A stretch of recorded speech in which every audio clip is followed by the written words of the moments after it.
Good morning, Freetown. Good morning, Sierra Leone. Welcome to Wake Up Sierra Leone on AYV TV and on AYV Radio on FM 101.7. My name is Bokari Matia. And I am Phoebe Sweel. Whether you're watching or listening to us from the provinces or in the capital city on Channel 33 or on DSTV Channel 399 from across Africa, welcome. You can also watch us from around the world on this glorious day, the 14th day of May 2026. Please stay with us because in the next 2 hours we will bring you news, views and sport. We're broadcasting live from the top of Tower Hill in the heart of the city Freetown. Send us your comments through our socials on AYV News Facebook page, on AYV Media Empire on YouTube, on the stories that we cover. Well, with us in the studio, we've been joined by Julius Mattai, the Minister of Mines and Mineral Resources. Mr. Minister, good morning and welcome to AYV. Good morning. Let's start off with the fact that you've worked in the mining sector and still working in the mining sector in your private capacity even before joining governance or government position. You were working in the mining sector. That's correct. You know, what would you say would be the current state of affairs when we talk about mining in the country? Thank you very much for inviting me to come and talk to you and the nation as well regarding the current status of the mining sector. But I've always said when it comes to mining, we should not forget about the past because we learn from the past. And of course, we live with the present and prepare for the future. From the video clip I've just seen, most of the issues articulated by the various stakeholders, I mean, they are things that we take seriously because, as I've always said, the Ministry of Mines and Mineral Resources and its agency, the National Minerals Agency, will be charged with responsibility to ensure that we efficiently, effectively, transparently, and sustainably manage the mineral resources of this country. We will not shy away from those responsibilities, and we're going to be doing that with all to the best of our abilities and capabilities. One of the things that we are aware of, again, as you heard from there, everybody is saying the mineral resources are not benefiting us. And of course, when it comes to assessing whether these mineral resources that we are well endowed with, I mean, everybody knows, we have various stakeholders. There are facts, there are opinions, there are perceptions, there are perspectives. Some of them objective, some of them subjective in terms of what these benefits are. I mean, as the minister responsible for the mining sector, and as you rightly said, I've been involved in the mining sector for years. This is now my 35th year of working after graduation. I've worked in the public sector, in the private sector, and I was the Director General of the National Minerals Agency, and I'm the Minister of Mines. So I have a very good, broad overview of what has been happening. I think I would say this. When it comes to the mineral sector, we'll be very resilient because there are a lot of factors that are outside our own control. Then also, we've been transformational. We've tried to institute reforms, and we are very hopeful. Where I sit, I'm very hopeful about the future of the mineral sector. But to be hopeful, we need to also give a picture of where we came from and where we are. Mm-hmm. I mean, I was at the National Minerals Agency as Director General for nearly 4.5 years, and I've now been Minister of Mines for nearly 3.5 years. So I will say this, it's true that the country has been endowed with mineral resources, the country is rich. I've always said this, yes, but the people are poor for various reasons. This does not have to do only with the Ministry of Mines and Mineral Resources. We as a nation, I've always said we need to introspect ourselves. We need to discover our somebodyness and ask ourselves, apart from just mineral resources, the natural resources that we're endowed with, be it the wonderful climate, forest, agriculture, I mean, in terms of the coastline we have, fisheries, we should look at that from an integrated perspective. And one of the most valuable resources we have, and not even the mineral resources, are the people of this country. And these minerals will not govern themselves if we do not institute the right policies, set up the institutional, setup that should be, and also do this with determination, with some amount of patriotism, discipline, transparency, and accountability. And that's what we are charged with as the policy leaders, as the politicians. But we also call it all citizens. Leadership, yes, in the mining sector is important, but the followership is also important, that those also we are working with, those who are following us, whereas we have been trying to attract foreign direct investments and investments at the local level, that we should do that, to ensure, again, we'll be talking about the reason the mining week is coming up, and the theme for that is actually our mineral resources. Mm-hmm. And then responsible mining, value multiplication, and shared prosperity. To be able to do that, It means we should look at the mining week and what I'm talking about from a national perspective. And I would say the mining week, if I have to summarize it, I normally say it's where national ambition actually meets mineral opportunities. And for that to happen, we must engage meaningfully in that dialogue. And that's what we are trying to do. Yes, it's very difficult to sit here and talk about everything, but I mean, I will summarize what it is all about. But the mining week should not be just seen as one of those events where we go and make statements and speeches here and there. We are bringing in all sorts of stakeholders, from the investors to the policymakers to the chiefs to those who provide services in the sector, to the women, to the young men, you know, to the communities, to civil society organizations, to come and have a very meaningful dialogue. There's going to be financial and policy panel discussions cutting across various things, from how do you access finance, or what's the current state of financial support, you know, to the sector. We'll be talking about how basically communities have been engaged, and we're engaging them in everything. Also, how we integrate in terms of infrastructure to make sure that those mining-related infrastructure, we're talking about road, energy, and power supply, water supply, and all those are captured correctly, to ensure that these are done in a very integrated manner and a very efficient manner. We're also bringing in the youth, and especially the young men and young women, to also ensure that, you know, the future of mining lies in their hands. I could be sitting here today as Minister of Mines, but I'm not going to be there perpetually. We definitely need to pass on skills, so we should be thinking of what I call normally succession plan. So it means if we actually inspire, motivate, and empower the young men and young women with the requisite skills to take over and continue, then I think we're going places. And we have to make sure the mining sector fits within the economy is integrated. You've spoken about policy, and of course, where do we stand when we talk of, you know, the policy within the mining sector and the legislations? Do we have the required legislations, or do we have legislations within the pipeline to help us understand what's actually going on within the mining sector, or for it to be investment friendly for foreign direct investment? That's correct. Again, I've said this several times, we are not devoid of policies and regulations. You know, I've always said we have various laws, but the laws are not static.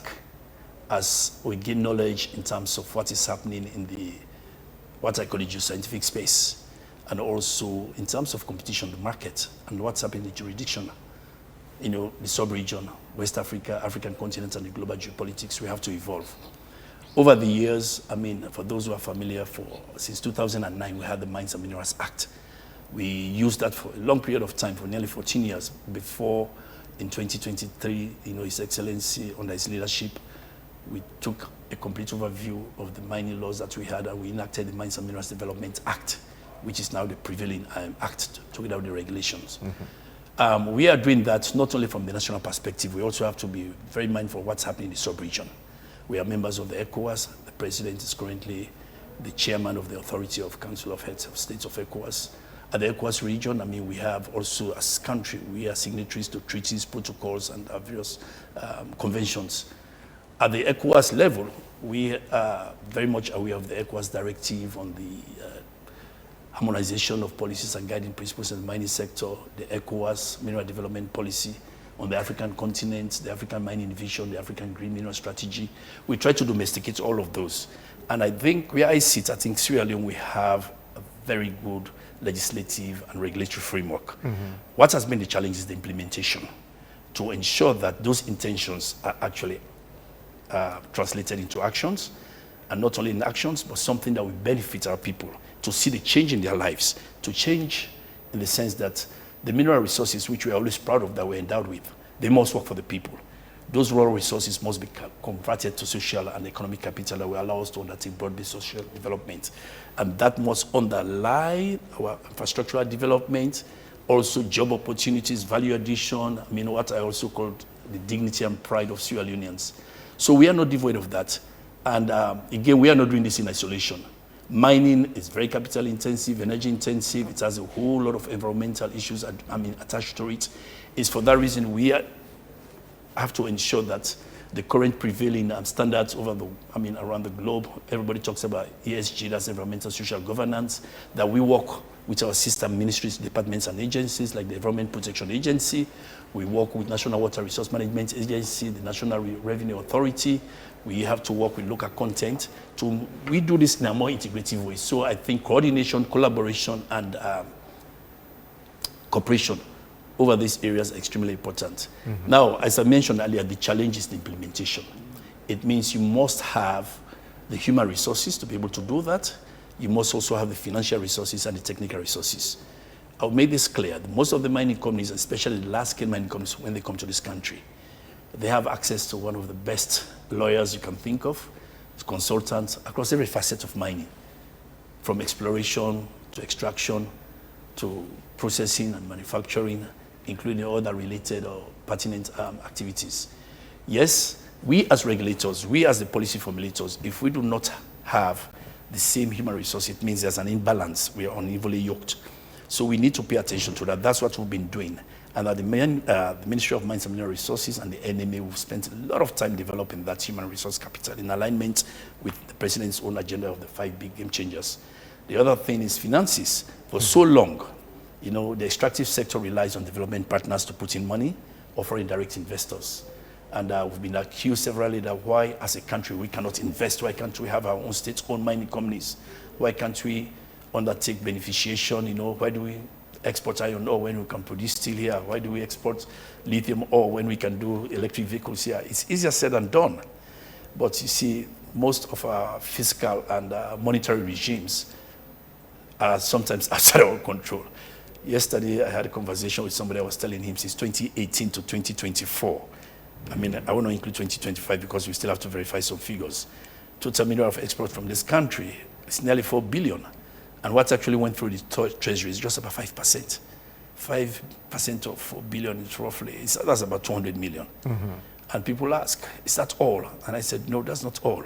Sometimes, you know, we are blinkered, we pay attention only to royalties. We say, oh, we're only getting 3%. I've had that repeated over and over. There are various revenue streams in the mining sector.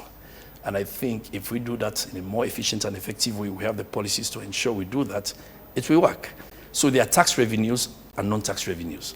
The non-tax revenues are those royalties and taxes, royalties and license fees that we collect. So that figure, 5% that is normally referred to, that out of 4 billion, that's normally non-tax revenues. But there are other taxes, which corporate income tax, you know, GST, what we refer to, goods, services, and tax. We also have withholding taxes on interest, dividend, and even management services. We have fuel import duties that have to be paid. We have what we call payee for those employees within the mining companies. And all of these are tax revenues. Now, the challenge has been in the mining sector, you know, especially a country like Sierra Leone, we are not even an emerging jurisdiction. We are considered a frontier jurisdiction because the risk involved when people go to get money, loans, you know, most times it's debt. They do an assessment, they look at the country, they look at its credit rating profile. They say, oh, Sierra Leone, you haven't got any credit rating, not on S&P, not on Fitch, not on Moody, so you're a high-risk country. They look at the political stability of the country, they look at the chronology of events, they say, no, we cannot just give you money easily. So it means the political risk capital insurance of the country is high, and they find it very difficult to get access to those finance. So when we sit down and say, okay, we are having contracts with mining companies. Most of the large-scale mining companies, you know, the contract is for 25 years. I mean, people again ask why, but that seems to be the norm around most of the, Africa, and even in some of the developing and developed countries. The reason being the payback period for mining projects is extremely long. You know, if you're starting from a green field, that's where exploration is just taking place for the first time. It takes, on average, 5 to 8 years to move from exploration to mine development and production. And all the financial parameters people look at, you know, the net present value, the weighted average cost of capital, the payback period, and all of these are figures that are uncommon in other sectors. So it's a high-risk investment. Most of the money you see these mining companies talking about, they are normally debt. Okay? Some of them have equity. But again, there's a law, you look at the debt equity ratio to make sure it's no more than 1 to 3.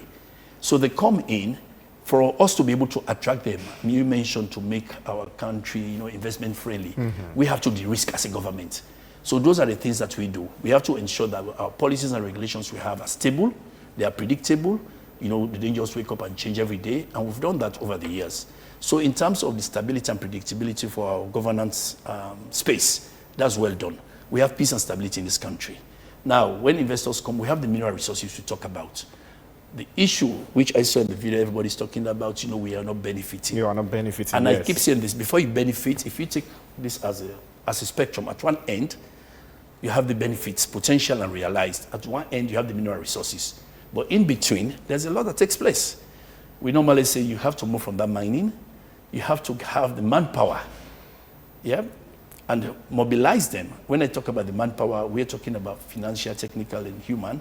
And then basically you have to think of the mining itself. Even when you've mined, the most critical aspect is the market, commodity prices. You see, if it takes you, let's say, if it costs you $50 to produce a ton of iron ore, but if the current price of iron ore, the spot market, is $70, $80, it's profitable. But if it's $30, you don't want to be there. So the market is also a very common indicator, but very critical one. So if you are able to transcend all of those, you get the market, you sell it. When you get the money now, it means you have to think of how you're going to distribute this equitably to make sure that the investor has a return on his investment, to make sure the country that owns the mineral resources, we are just custodians and stewards on behalf of the people of Sierra Leone, together with the communities, that profit is shared equitably, transparently, and in a more inclusive way. Mr. Minister, so that's where we are, that along that spectrum, there are a lot of challenges, and we as a country, we are not well positioned, technically, financially, human resource-wise, to transcend all those stages.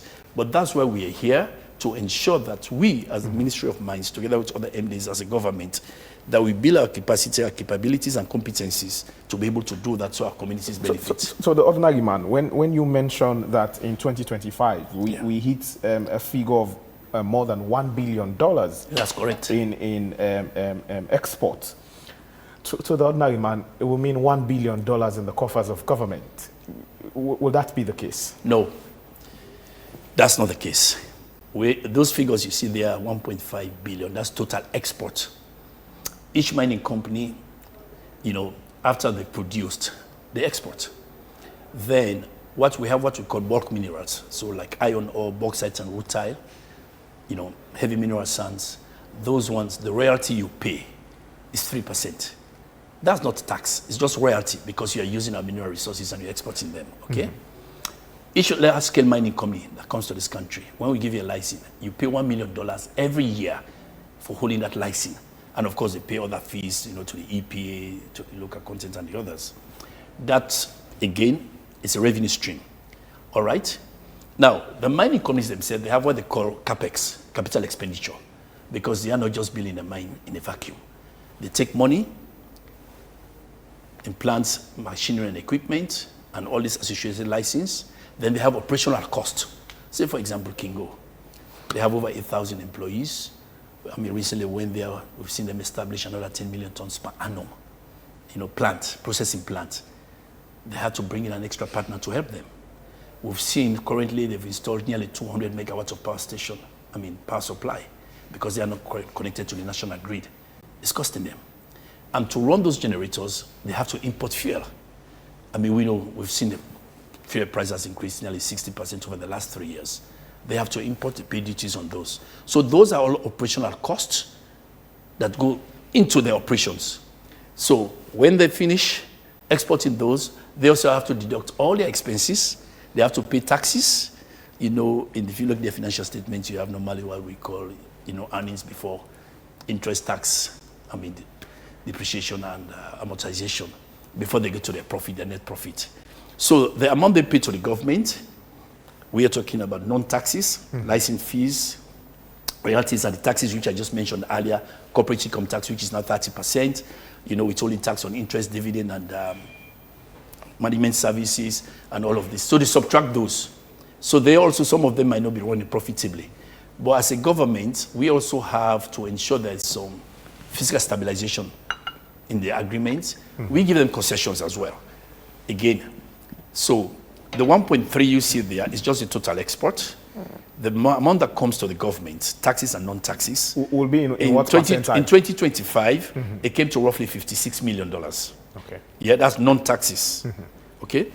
The taxes, normally we leave that to NRA to calculate. I mean, the Ministry of Mines and Mineral Resources and the NMA, we are not responsible for collecting taxes. We are responsible for assessing the royalties as well as the volume of export. So, one of the key issues, I do know what you are trying to allude to, people say, look, you do $1.3 billion of export, and we are just getting pittance. But then the question remains, which I've always said, mining companies come to this country, not because they like Sierra Leone, not because we have democracy, not because we have youthful population. They come to make money. It's a business. And as you put it at that, there are people who have expressed concerns that there is a high turnover in the sector. Yeah. But look at this. We had the African Minerals that left Tonkolili, and then Shandong came. That's correct. Then London Mining left Lone Star, SL Mining came. That's correct. But both Shandong and SL Mining, they had license cancelled. Yeah. So this leaves us with what guarantees exist. As you put it, this is meant to be a business. It's capital intensive. That's correct. What guarantees exist for the investors that there would be longevity of their investment in the country and their operations in the country? To set up with such a capital, no one would want to mine over a short span. What's the assurance and guarantee for the investors? Thank you very much. A very good question. You see, every time there's a cancellation, there must have been some breaches. When we give license to mining companies, they have rights and obligations. And we also, as a country, we also have to respect the rights and obligations. And they also have to respect our laws and our citizens. Now, apart from the mining license we give, I will have to make this clear. We have mineral rights, which we normally give, and there's a mining license. Every mining company, when they come, whether it was London Mining or African Minerals, they go to these communities, they have to first get what we call land lease agreements. As you know very well, in Sierra Leone, apart from the western area, most of these rural areas, it's not freehold, it's leasehold. So you go into a land lease agreement with the communities, which again, it's not with the Ministry of Mines and Mineral Resources or the NMA. You have that license as one of the prerequisites, or one of the precursors for you to have a mining license. And when we give that, we give you mineral rights. And when you also have the surface right, the land lease agreements, those two are combined as a mining license. That gives you the right now to explore, mine, and export. That alone is not enough because, as you rightly said, the capital intensiveness of the investment is big. I mean, just for an example, over the past 4 years, Baumount project, where FG Gold is, they've spent nearly 600 million still developing their mine. Their investors, those who are providing finances, also want a guarantee, as you rightly said, okay, you're giving us this license, you don't just wake up one day on the wrong side of the bed and say, oh, we're going to cancel. We don't do that. We are a country of, rule of law exists. So when we give you the mining license, we look at the size of your investment, the size of your commitment, and we go into what we call additional agreement. This is what most times people call mining lease agreement, and now we call it extractive industries agreement, such that we create fiscal stabilization and legal stabilization as part of those agreements. Fiscal stabilization in that you've brought in all this equipment, you've taken a loan, you have interest to pay on your capital, you still have, on your principal. So we look at the size of your investment, we say, okay, we'll give some fiscal concessions here. So maybe it takes 5 years to develop the mine. Those years, especially during exploration is high risk. When you look at the risk return profile, it's almost zero because you are just exploring for something. If it's mining, it takes you 5-6 years to develop. So we say, okay, reduce your corporate income tax from 30% to 15%. Okay, maybe you give you free import in terms of plant, machinery, and equipment. So we do that to make sure that they have confidence because investor confidence is extremely critical here. Then we also look at the legal stabilization. There are certain laws we know, as I mentioned earlier, as our knowledge improves in terms of the geological setup we have, in terms of the law, in terms of competition. There are certain laws we have to basically stabilize them to make sure that even if there's a change in law, it will not affect your operation. And then we put a timeline to revise them, sometimes 5 years, 10 years. So that gives comfort. And in terms of making sure we don't just wake up and cancel the license, there's a process in place. Applications are submitted to the National Minerals Agency, they go to the Minerals Advisory Board, they go to the minister for final decision, and if ever we think there's a breach, it goes through the Minerals Advisory Board, which is made up of 16 bodies, and then they will seek a legal opinion from the Office of the Attorney General Minister of Justice. We'll also engage the mining companies themselves, because there's always going to be disputes in any sort of relationship. And speaking of disputes, this takes us to Koidu Limited in Kono. Koidu has had its own fair share of issues within the community. Now I know the matter is in court. After some of their workers were also in protest, some got laid off. That is in court, understandably. But what I want to understand is, should we look forward to the return of Koidu Holdings in operation? And if so, under what circumstances would they be coming back? If you may allow, please, just 2 minutes.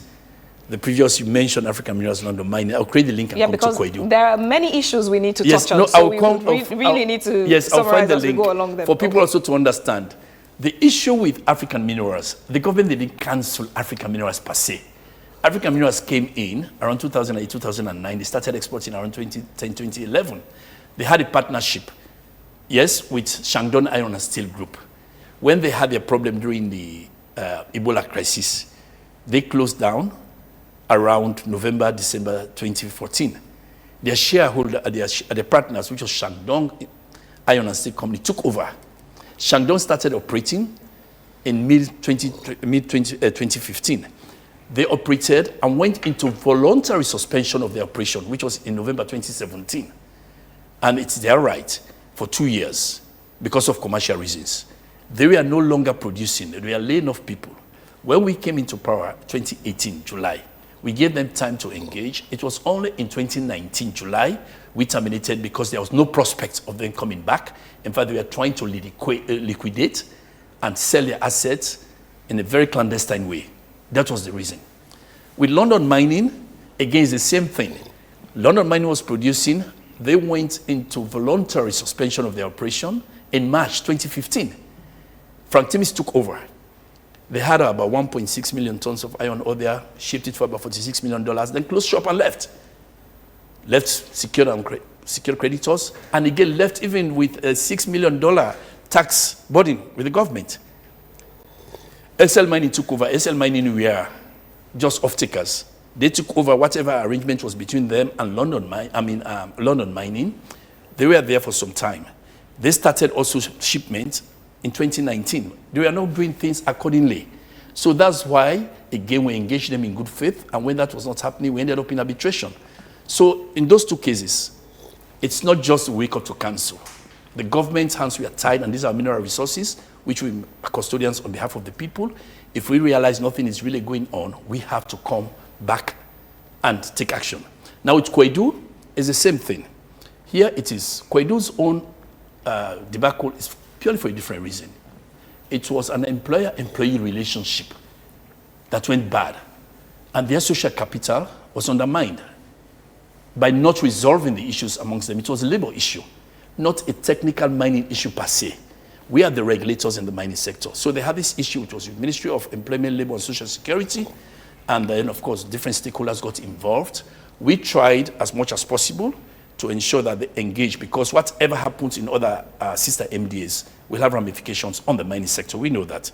Koidu was employing over 1,400 people directly, and then, of course, we have so many thousands of people, rely on them. The government, we escalated this right up to the office of the president. We tried to intervene. We engaged their union, but it came to a point that we couldn't find any amicable, mutually conducive conditions to continue. So Koidu had to go into care and maintenance. As I speak, they're in care and maintenance. Again, it's part of their rights, when we give you mining license, and it's enshrined in our Mines and Minerals Development Act of 2023.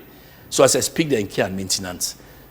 I mean, you saw on social media, various videos, audios going on. It was very clear that trust between the employer and the employee was gone. So what's the expectation? And let me make this clear again. Are they coming back in full operation? Whether they are coming back, for me, as a Minister of Mines, it's just a wish. this is a private commercial entity. They will have to make that commercial decision. Again, as I mentioned, mining is capital intensive. Koidu has been there for years, right up to 2024. Total mineral exports in terms of rough diamond from this country was about $104, $105 million. Koidu alone, we are contributing nearly $75 to $80 million. That's a big part. In fact, up to the cessation of the operation, they were the second largest contributor in terms of mineral export. Do not forget, the mining export is responsible for nearly 70% of total export from this country. And if the iron ore, which we are now talking about, without Koidu, it's almost now 80%. With Koidu, it was almost about 70%. So Koidu was making a very substantial contribution to the economy. And furthermore, Koidu is the only largest large-scale iron diamond producing company in the entire West Africa and Central Africa, apart from the South and the East. And they've been here since 2019. They've gone so for us. So beyond the beyond the court session, beyond the courts now, the matter in the court, with how the relationship between the company itself, Koidu Limited, and the people there, and when I say the people, that includes even the wife of the president leading a protest there. Do you think the relationship between the country and Koidu Limited has gone sour in a way that it's irreparable? Or do you think what's left can be fixed? I'm somebody that's very optimistic in life. No matter what the situation, you always leave the door ajar. I do believe there's always hope. And again, let me make this clear. When Koidu went into care and maintenance, they did it in consultation with the government or the relevant bodies. So they didn't just abandon, even though they were looted. As I was giving you the role of Koidu, they have been providing buses, pins office rent, community development, so many things. I would not want that to happen to any community. We have so many people, directly or indirectly, okay? At the same time, Koidu, they've been mining there from 1996 as Energy, they call them before, then they changed their name to, they have a parent company, Octia. Up to that point, technically, in terms of regulatory requirements, we are meeting everything. In terms of health and safety, as far as we are concerned, through the NMA, everything was fine. Okay? Now, they also have a life of mine, which means as you've been mining, mineral resources are depletable resources. They run out. Their life of mine was about 4 or 5 years. They were already in the process of looking for other concessions since they had already the skills and the manpower in country. So the idea was they will continue to mine what they are mining, whilst, of course, they've developed those skill sets within the local community. You see, I've always said when it comes to trust, it's a very delicate thing. It doesn't matter how much capital or technical capabilities you have. If there's no trust between two partners, it becomes a problem. And the issue about trust is not something you tell somebody, trust me as an employee. You have to prove your trustworthiness. So Koidu needed to prove their trustworthiness. The community also needed to do similar thing. So now, if that relationship is broken, as Ministry of Mines and Mineral Resources, we are not experts in those areas. And the laws guiding those sort of, where the workforce and between the employer and the employee is broken. That's why we have the Ministry of Employment and Labor. So they came in. Again, it's not for me to comment on the intervention of the First Lady or any other entity. Again, that's not my jurisdiction and that's not my purview as far as I'm concerned with my mandate. But at the same time, I know that a lot of efforts were made by the Office of the President and relevant MDAs to resolve this. It didn't happen, okay? The company went into care and maintenance. Now we have thousands of people there without jobs, which every day, as Ministry of Mines, in fact, as I speak now, I'm the chairman of the African Diamond Producers Association. As part of the Mining Week, we're inviting 22 countries. 15 of them are members of ADPA. There we have 7 observers. African Diamond Producers Association. And in my country, as a host, as I speak here, we're trying to showcase mining, including diamond. We don't have a single producing mining country at the moment, because it was the largest. So it gives me no comfort. So we, as part of ADPA, our job is also to help to address those issues. We harmonize our policies across the mining sector. Addressing those issues. And I don't see, let me just answer that question, please. I don't see Koidu coming back, purely because from my own professional perspective, the life of mine was just 4 to 5 years. Mm-hmm. They have a whole lot of mine closure plan. When you finish, they have the largest underground mine on the West African continent in terms of diamond. To remediate, or rehabilitate that, a lot of money. In my estimation, it's not going to cost nothing less than $70 million, okay? The mine has been abandoned. It's nearly a year. Underground mine, you have water normally coming. One of the most important activities is dewatering. You have staff and technologies to be taking water out and also degassing to make sure that the gas that beats underground does not happen. If you don't have the staff, you don't have the equipment, you don't have the manpower to be doing that for the whole year. So that's already, it's almost like a keg of gunpowder waiting to happen. Yeah? So, Koidu mentioned in their statement that during that period, it cost them $16 million. That's what they lost. And to restart the mine at that time was $20 million. That's $36 million. Then when you consider all of those and their insurance premium, the premium insurance must have gone up. So you look, a life of mine, and then this is a depletable resource. And what we are doing is reducing. You look, from a commercial perspective, I'll ask yourself, should you? Whether we're in court, I mentioned this yesterday when I was on 98.1, there are two issues here. There's a labor issue, which I understand that there's a class action by the employees through lawyers here in a local court working on that. There's also a matter of litigation between the government of Sierra Leone, that is a party to the agreement with Koidu Limited and its parent company Octea. I know there have been letters exchanged in terms of arbitration. Every mining license we give, there's a clause there about arbitration just in case, things don't work. We have 19 days in good faith for both parties to resolve their issues. When that does not happen, you have the right, normally it's enshrined in the agreement, to go to the ICC, the International Chamber of Commerce, in the UK, or ICSID, the International Center for Settlement of Investment Dispute, to take it there for arbitrators to arbitrate over. What liabilities do we hold on that right now as a country? They've written to the government that they have intention to go to arbitration. The Office of the Attorney General AG's office is dealing with that at the moment. But full arbitration has not started. I've been through that once with SL Mining, so I know the process. And one of the other issues that really came up during the Koidu Limited situation was the First Lady herself, as an indigene from Kono, had to lead that protest. She made some strong allegations in her statements about the fact that some of the people, in her submission for her, the fact that some people who are appointed or elected to lead the mining sector in the interest of the people are betraying the people for what she referred to as brown envelopes. Do you think the people are being betrayed by the very people in the sector? I respect the office of the First Lady. I respect the view of every Sierra Leonean. As I mentioned earlier, the mining sector is a very interesting sector. There are facts, there are opinions, there are perceptions, and there are perspectives. I can only speak on facts. Hand to your chest. So I cannot comment. Hand to your chest. What would be your own genuine and honest assessment of this, coming from the background that you were once in the mining sector? And I'm still there.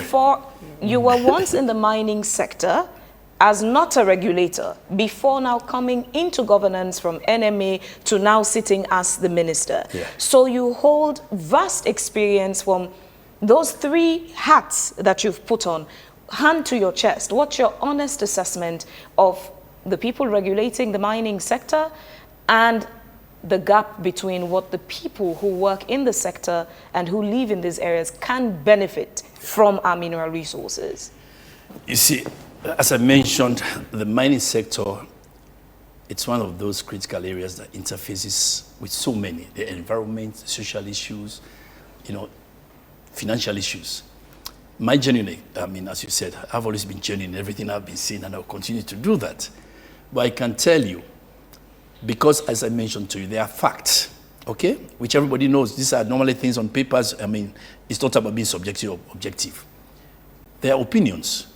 And every Sierra Leonean, as a citizen, do not forget, as the Ministry of Mines and Mineral Resources, we're just custodians and stewards. And still in the studio, we have Julius Mattai, Minister of Mines and Mineral Resources. Again, sorry, your submission was interrupted there. I asked you earlier, hand to your chest, if you think that the people are being exploited and supported, so to speak, by the very people appointed or selected or elected to look out for the people. Yeah, again, as I said, the mineral resources of this country actually the mineral resources belong to the people of Sierra Leone. The government is just a custodian and a steward for these mineral resources. every time I hear that we are rich in gold, diamond, bauxite, and rutile, and of course, it's evidence, as you rightly said, I've been in this industry for years. I sometimes ask myself, go around the mining communities and see if there's any community you could point out and say, yes, proudly, this community has benefited from mining. We have fantastic school buildings, roads, hospitals, and all other amenities that will take care of their welfare. I would say generally no. Why? I mean, the problems we have, the mistakes we've made are intergenerational. It does not take one government to resolve it. We give mining license for 25 years, yeah, for large-scale mining license. And on recent memory, I can't see I've not seen any one particular government structure be in power for 25 years to address these issues.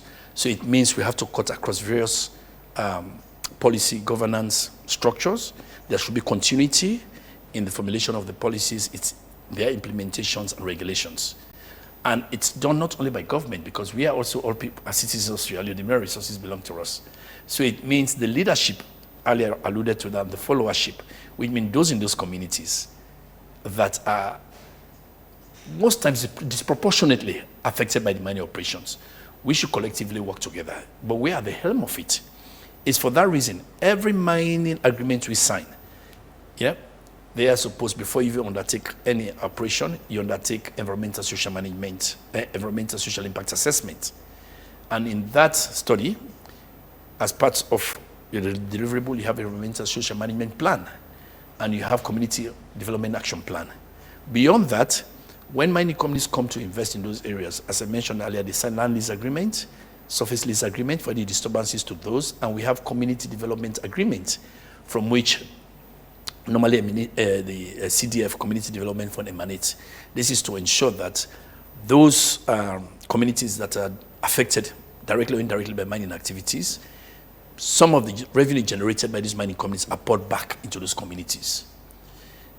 Now, in 2009, it was 1% of 1% of their gross revenue.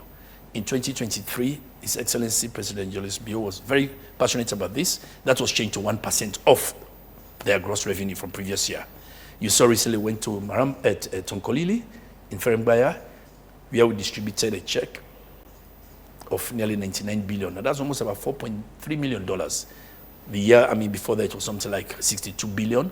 Prior to that it was something like 50 billion, then 20 billion. Marampa is doing it likewise. And we are pushing that because it's enshrined in the law, not only large-scale mining companies, but even small-scale mining companies, to ensure that ESG issues, that's environmental social governance issues, are taken fully, that there's some amount of environmental sustainability, there's some social responsibility, and there are good governance at those levels.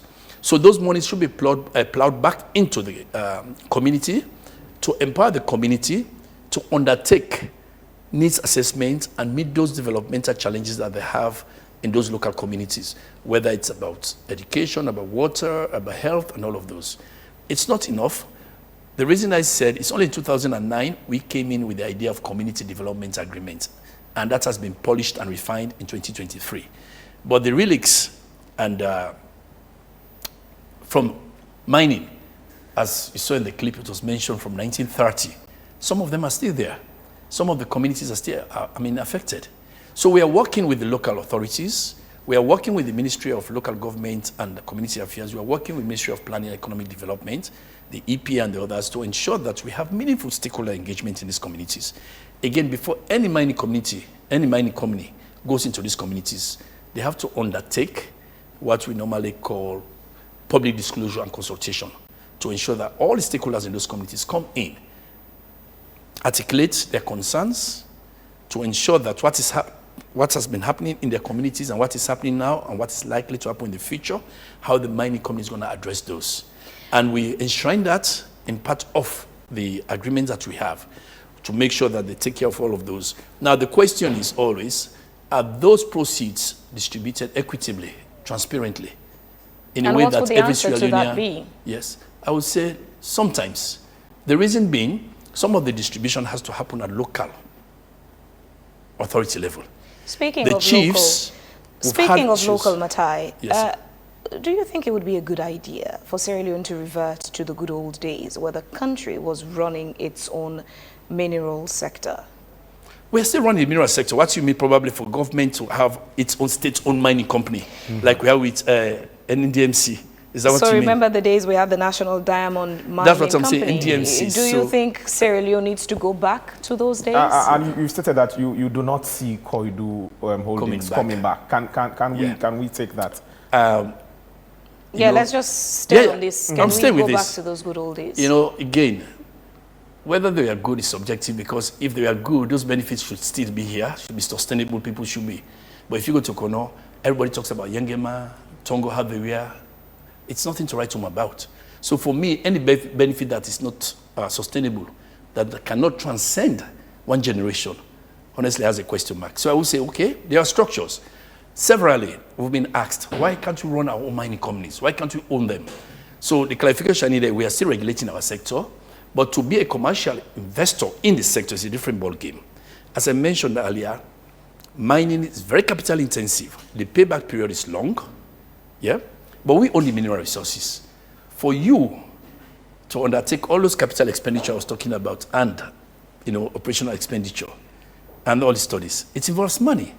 But now, I mentioned to you earlier that from 2018 to 2024, if we did a total export of roughly 4 billion, now we're getting 5%, which is just 200 million, which is not even half of what FG Gold have invested in Baumau. It's not enough.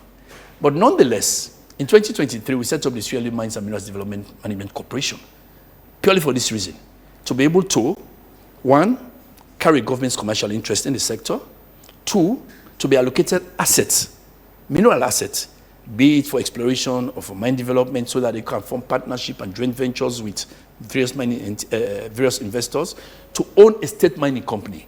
And thirdly, all mining-related infrastructure. Say, for example, we have the rail and ports running from Frembaya to Pepel, for which the government has some stake, 10% free carried interest in most mining companies, so that entity manages it. But here is the challenge. As I've always said, financial. Most of these mining companies, these are private companies. They go to either commercial banks to take loan. Most of our money that we rely on to run the state are actually chaperoned by World Bank and IMF with a lot of conditionalities. Most of the commercial banks will not give any Sierra Leone government entity money on those commercial terms. The reason being, we don't have a sovereign credit rating. Other countries do have, but that's something the Ministry of Finance is still working towards. So having access to that finance to develop the mines is a problem. We tried that model. I'm sure you know about the Mineral Wealth Fund that was set up, but President is wisdom earlier this year, because of governance, architecture, integration with the investment policy, our fiscal policies, and with the changing dynamics in the world taking place, we have to basically cancel that and now trying to set up a sovereign wealth fund, such that first, the government can actually get some money to plow into the sector like any other investor. As I speak, every revenue that is generated from the mining sector goes into the Treasury single account, for which salaries and so many other things are taken care of.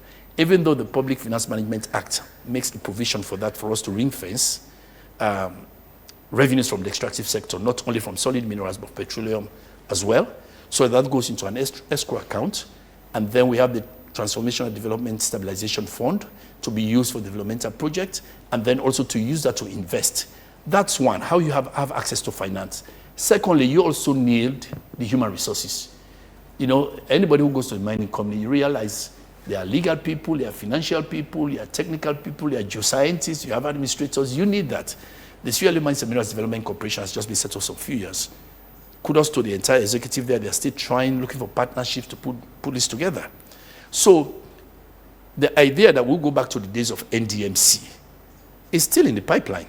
But we need, grow organically. We have to learn again or relearn, and also unlearn some of the things that we did that we failed. Before NDMC, there was SLST. SLST, NDMC came in, we government got 51% stake, we ran it as NDMC. Sierra Leoneans took over, it became overtly politicized, and it failed. Since then, we've not had one. We're still looking at what's happening in other jurisdictions to learn from their mistakes as well and see how we can do that. So I do believe that will happen. Back to the Koidu issue, whether I do not see Koidu coming back again, that's just my own professional judgment when I look at all the parameters that companies normally need to do to say, look, Technically, it's been the risk. Financially, it's been the risk. Socially, it's been the risk. On all of those parameters, Kwedu fails at the moment. So I don't see that happening, but maybe, you never know, we are trying. Currently, the diamond industry is down because of lab-grown diamonds. So the market itself is not conducive for them. So they are finding it very hard, even without that incident. We are always going to find it hard, and this is not only peculiar to Sierra Leone, but generally to all diamond-producing countries. So it's a double whammy. You know, the market is down, social capital is lost. Let's go quickly to local content. For the first time, Rutile is owned by Sierra Leonean after Tunde Cole bought 100% of the shares. What impact do you see this having in the mining sector? A mining company owned 100% by a Sierra Leonean. As you ask him that question, I could feel some chill. It's one of my proudest moments, and I'm extremely happy. Since I've been in this sector, I've always said that the sector, no matter which investment by Kingo, by Marampa, by other foreign companies, until we have Sierra Leoneans, take that entrepreneurial step. First, we have to discover our somebodyness and our mindset, that we are also investors. The country belongs to us.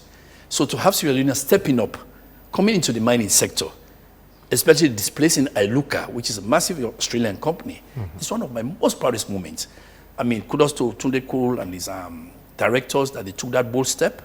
And I will say this, we are inviting Sierra Leoneans, wherever you are, in the diaspora back home, you know, have that belief that you too can be investors. I've seen so many dodgy investors chaperoned by Sierra Leoneans to my office. Oh, this is an investor, oh, please help him or something. I said, no, I'm here to help you. But we haven't got that belief. So what Tunde Cole has done with Sierra Rutile, I think is exemplary. It's something we should replicate. And that just didn't happen in a vacuum. Again, they have to take risk. We had a lot of engagement. We supported them, and we're happy to do that. Furthermore, they couldn't just do that. They came in with a new paradigm shift, which was to look at the local banks to ensure they have access to that finance. I don't know if you are following the news in South Africa. We are there. EcoBank actually provided a loan facility of $40 million. And not only to Sierra Rutile, but to me, a mining company as well, who is mining diamond. It's unprecedented. Most times, people go out of the country to get access to finance. But EcoBank, I mean, I take my hat off to them. I was in Toronto recently. We also had a meeting with Vista Bank. They are doing similar thing in Guinea, and they are also interested in Sierra Leone. Recently, I had a conversation with UBA Bank, and it's good to see that the local banks are now taking the risk, and we're helping them the risk to have Sierra Leoneans come into the sector. We have to develop our young men and young women. It doesn't mean that unless you own a mining company, but also in the tapestry of the management of this mining company, Sierra Leoneans should be there. But that will not happen again by magic, not by prayers, not by fasting, not by binding and casting. You have to get the requisite knowledge, skills, expertise, the attitude, behavior, and character, which I always talk about. We have a lot of graduates coming up, but devoid of those. And the Mining Week, we have a special booth for that, to make sure young men and young women who want to come into the mining sector, especially women, see a future and then see a trajectory that, look, it's not just going to attend Mining Week to talk about speeches. But here, we've met career advisors who can tell us, how can I become a geologist? How can I become a geophysicist? How can I become a metallurgist? How can I become a financial controller in a mining company? And when we do that, and I'm sure once they are beaten by the bug of entrepreneurship, they will sit down and look, that this is not magic. If a Chinese entity can come from abroad, an Indian entity, and come and establish and run successfully, why can't we do it as Sierra Leoneans? And this is not only peculiar to the mining sector. Before I even got into governance, I was an entrepreneur. I also used to work for somebody, for a government in the UK. The same mindset. I used to say, all the skills I have. So I'm just working for somebody else. Maybe let me return home and take the plunge. And I have no regrets. And every now and then I talk to my colleagues as well. You know, the skill set that we have as Sierra Leoneans, nobody's coming to build this country for us. We have to do it ourselves. Mr. Minister, we can grumble as much as we like, blame the World Bank, blame the IMF, blame the foreigners that we are taking raw materials and sending them out. These are businesses. If they know they have a pool of resources they can tap into and get the same quality in terms of products and services, they want to maximize their profits. Why would they not use it? But no, we are running into governance, and we do believe it's a shortcut. So one of the things we'll be doing there's a whole session on youth, women in mining, how to access finance. You know, the infrastructure and energy Mr. Mattai, to ensure we do that. These are things we've been talking about for a very long time now. Yeah. Women in the mining sector, ensuring that, minerals benefit the ordinary person, youth in mining. What will be different, when this mining week will be held? At the end of the day, is it not just going to be another workshop or conference or symposium where people will come, invite people from abroad, investors come and make speeches at the end of the day and nothing comes out? You see, let me say this, and I will not delude myself sitting here thinking this event next week is the magic wand or the silver bullet that is going to solve all mining problems in this country for the youth, for the women, for the investors, for the community. It's work in progress. Our educational system, that's why we're inviting the academia to come there. Over my career, I've seen a lot of people who are well-schooled, gone through primary, secondary, universities, got degrees, but not educated. And I've seen educated people as well who might not have been well-schooled. So it goes beyond just the institutions themselves, the academic institutions. We have people, we have talent, yes, who might not need degrees or PhDs, but they can work as electricians, welders, plumbers, steel benders. They can work as drillers. These are practical skills needed in mining companies. So vocational training is extremely important.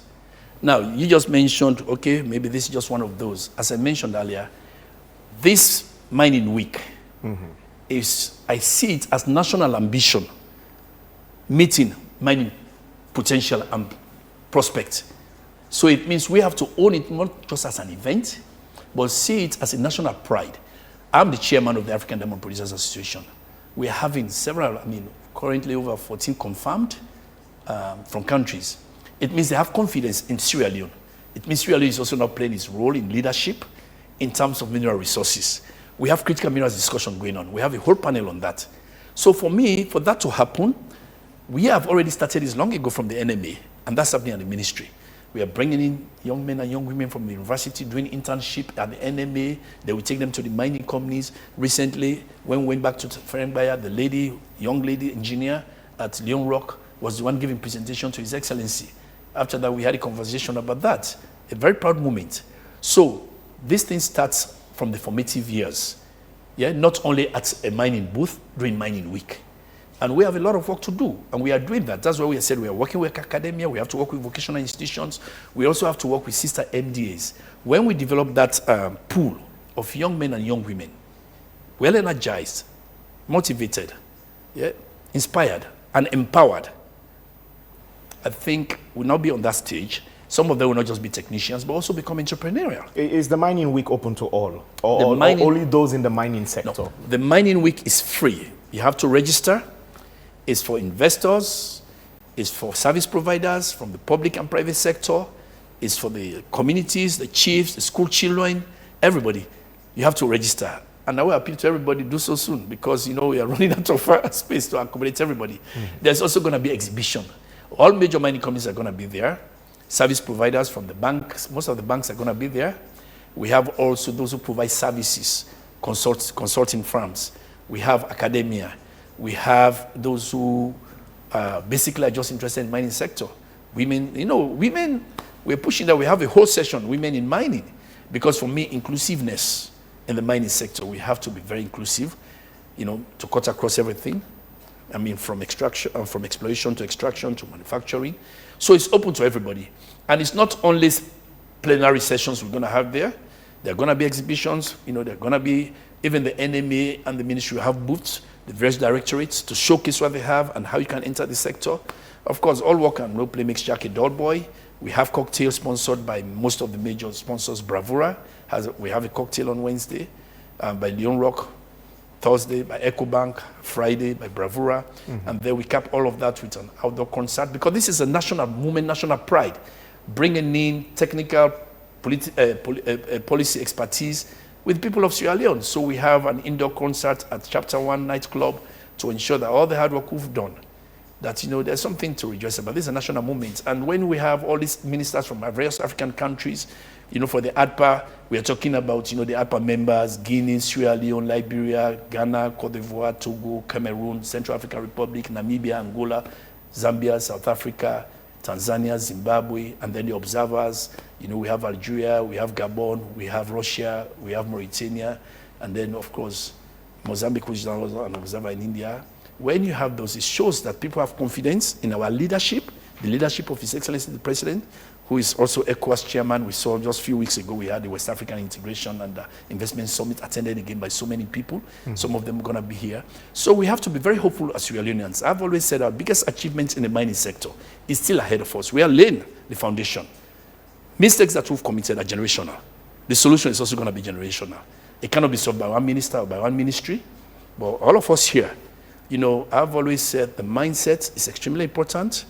When we see ourselves as investors, as owners, and we take ownership of our own development in the mining sector, and that integrates with other sectors, I think we'll be moving places. As we close, earlier on you saw from the excerpt that we played, you listened to the concerns of the youth. What will change in the next 365 days, you know, after we've had this discussion today? What will be the assurance to the ordinary Sierra Leonean that, you know, coming the next year or years, we'll start realizing the benefits of our minerals, or the youthful population will start seeing, you know, their contribution and progress when it comes to the natural resources that we have? Good question, but I will segment it this way. You said within 360 days. I would say, you know, when we are looking at the mining, we know in mining is a long-term investment. So we have the short-term, medium-term, and long-term. So I'll put it that way. One of the major events taking place at the Mining Week is the launch of the National Strategy for Critical Minerals in Sierra Leone. You know, for so long, when you talk to people, they'll tell you gold, bauxite, diamond, and rutile. Yes, it's true. Just after the war, diamond was responsible for nearly 97% of our total export from this country, because all the other sectors were down. With time, bauxite came on together with Sierra rutile.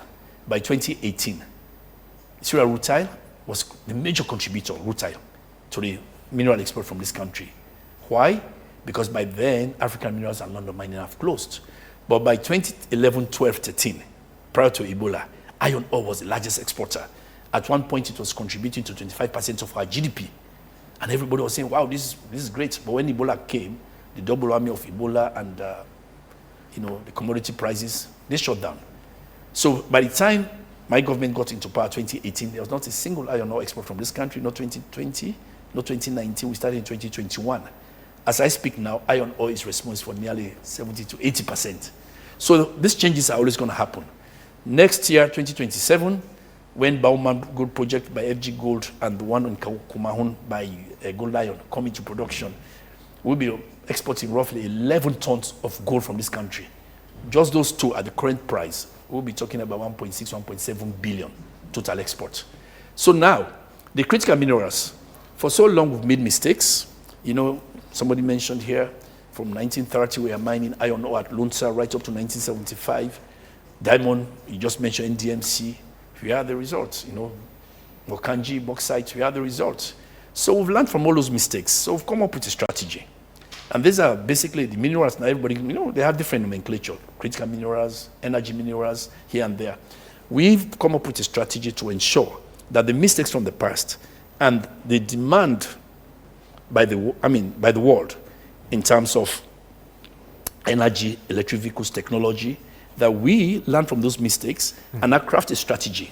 So all the minerals we are talking about here, which lithium, you know, platinum group elements, chromite, coltan, rutile, bauxite, iron ore, and the rest, and the new ones which we do believe we have occurrences of, we want to ensure that this time value addition takes place. It's not just shipping the raw materials. So if we actually participate in value addition, where we multiply the value, that cascades into the community. And along, it creates jobs, dignified jobs. It means the young men and young women who are coming on board in the next 365 days you talked about, things will happen. We're going to build, in the next 365 days already, plans are in place for doing pre-feasibility studies to have a mineral separation plant in the southwest of Sierra Leone. Currently, we have a lot of heavy mineral sands being produced. They're just being sent as a cocktail of zircon, ilmenite, and rutile, but that will be separating here, creating jobs. Kingo is already planning to have pelletization plants and also to produce steel in Tonkolili. That will create jobs. Marampa is doing a similar thing. You know, there are conversations also for bauxite to convert that to alumina. You know, that's a process. So that's happening. And then when you look at the strategy that we have, we also want to make sure environmental and social governance issues are taken on board, local content policies are taken on board, the young men are brought into the fray. And then we have strategic partnerships because we are not on our own. We cannot do this on our own. Critical minerals have become extremely topical. For us, it's not about either going with the West or going with the East. I've always said we look upward and forward as Sierra Leoneans. So we are not picking, oh, you are British, you are American, you are this and that, or you are Chinese. No. We need to develop our country. And wherever we do believe it fits our own purpose, our own values, and our dignity, that's what we want to do. And also, finally, shared prosperity. Mm-hmm. It doesn't make sense if we do all of this and some benefits are accruing only so few individuals. We have to make sure this is done equitably and inclusively, that every community where mining takes place, that every Sierra Leonean who is basically a stakeholder in our mineral resources, they have a say. And we manage it transparently. That's why we are part of the EITI, the Extractive Industries Transparency Initiative, to make sure the proceeds are distributed and reported accordingly. So in the short term, we are on that plan. In the medium term, I do believe once we work with the academia, we develop the skills of our young men and young women, and they have the confidence, they have the determination, and the patriotism to see that these are our Sierra Leoneans and we have entrepreneurs coming in. I think we'll start multiplying the benefit. That's why we have in our theme value multiplication. In the long term, I see Sierra Leone that has been so resilient and will be so determined. We have youthful population that are now be transformed into very patriotic, well-educated, determined citizens, taking our ownership and our development in our hands. We'll no longer be celebrating that World Bank or IMF has given us loan to build a school of 1 million, 2 million, but rather mineral resources start working for us as wealth. We feel dignified, we feel proud, and we will say, yes, we made mistakes, but we've learned from them. And we have to do that with some fortitude and some determination. All right, thank you very much. He's Julius Mattai, the Minister of Mines and Mineral Resources. We've been talking here this morning on AYV Wake Up Sierra Leone. Let's take a quick commercial break, and then when we come back, we go into our second segment of the show.